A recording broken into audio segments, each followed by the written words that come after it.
ایک غریب آدمی کو قرض کی ضرورت پڑ گئی، 1000 دینار چاہیے۔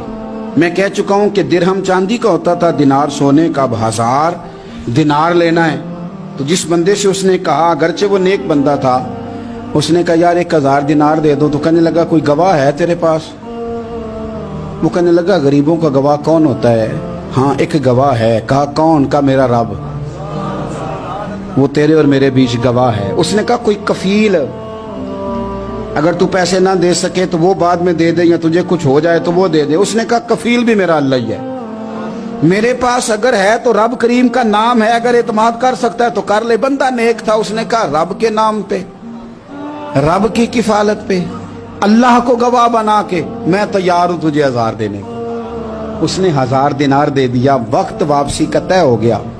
وہ چلا گیا پیسے لے کے۔ اس نے پوری محنت کی کہ میں نے وقت پہ پیسے لوٹانے، پوری محنت بھی کر لی، اللہ نے مدد بھی کر دی، پیسے بھی اس تاریخ کو اسے مل گئے۔ بعض لوگوں کا تو لوٹانے کا دل ہی نہیں نہ ہوتا۔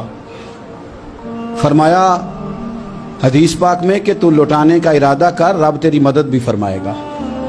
لیکن یہاں بہت سارے لوگ کہتے ہیں خیر ہے، ارادہ ہی نہیں، تو پھر جس طرح کا بندے کا گمان ہو رب بھی اسی طرح کا معاملہ فرماتا ہے۔ اس نے پیسے جمع بھی کر لیے اور واپس دینے کو تیار بھی ہو گیا، لیکن رستہ بحری جہاز کا تھا، کشتی کا تھا، دریا کے رستے واپس آنا تھا۔ اب وہ جب آ گیا دریا کے کنارے تو بڑی کوشش کی، پر وہاں اسے کوئی کشتی نہیں ملی۔ وقت پہ پیسے لوٹانے ہیں، سفر کرنا ہے، اب سواری میسر نہیں ہے۔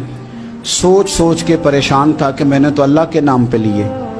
اچانک دل میں ایک تجویز آئی، اس نے ایک لکڑی لی، لکڑی کو اندر سے کھولا، 1000 دینار اس میں بھرا، بخاری پڑھ رہا ہوں، اور ساتھ ایک خط بھی لکھا کہ یار میں پیسے پہنچانا چاہتا تھا پر مجھے کوئی چیز نہیں ملی دریا کے اس پار آنے، اللہ کے نام پر تیری طرف روانہ کر رہا ہوں۔ اور یہ کہہ کہ وہ لکڑی دریا میں رکھ دی، وہ لکڑی ڈوب گئی ہے، واپس آ گیا۔ وہ جس نے پیسے لینے تھے وہ عین مقررہ وقت پر دریا کنارے آیا۔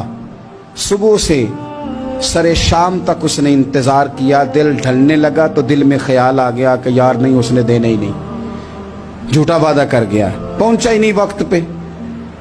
اب جب واپس لوٹنے لگا تو اچانک دریا میں ایک لکڑی تیرتی ہوئی دکھائی دی۔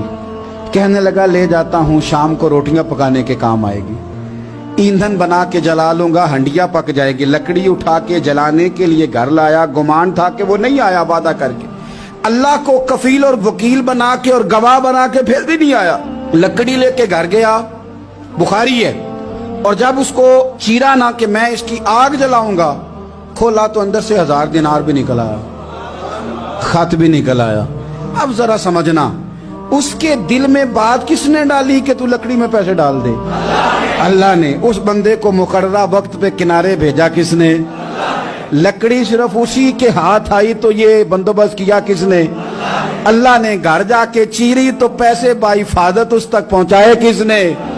تو پھر ہمیں بھی توجہ اللہ کی جانب ہی کرنی چاہیے، ہمارے پہ دل کی توجہ رب کی طرف ہی ہونی چاہیے نا، ہمیں ادھر ادھر جانے کی، دیکھنے کی، بندوں پر غور کرنے کی ضرورت کیا ہے؟ وہ پیسے پہنچ گئے، یہ وہاں اپنی جگہ پہ پریشان تھا، اس نے 1000 دینار اور جمع کیا۔ پھر دوبارہ ایک دن دریا کنارے آیا، کشتی مل گئی، بیٹھ کے اپنے اس بھائی کے پاس آیا، کہنے لگا دیکھنا مجھ پر بدگمان نہ ہونا، پیسے اس تاریخ کو بھی جمع کر لیے تھے، دریا پہ آیا تھا پر کشتی نہیں ملی تھی، پھر میں نے نا لکڑی میں ڈال کے خط ڈال کے تیری طرف بھیج بھی دیے تھے، لیکن آج میں پھر لے کے آ گیا ہوں۔ وہ کہنے لگا خوش ہو جا، جس رب کو تو نے میرا اور اپنا گواہ بنایا تھا اس رب نے میرے تک پہنچا بھی دیے ہیں۔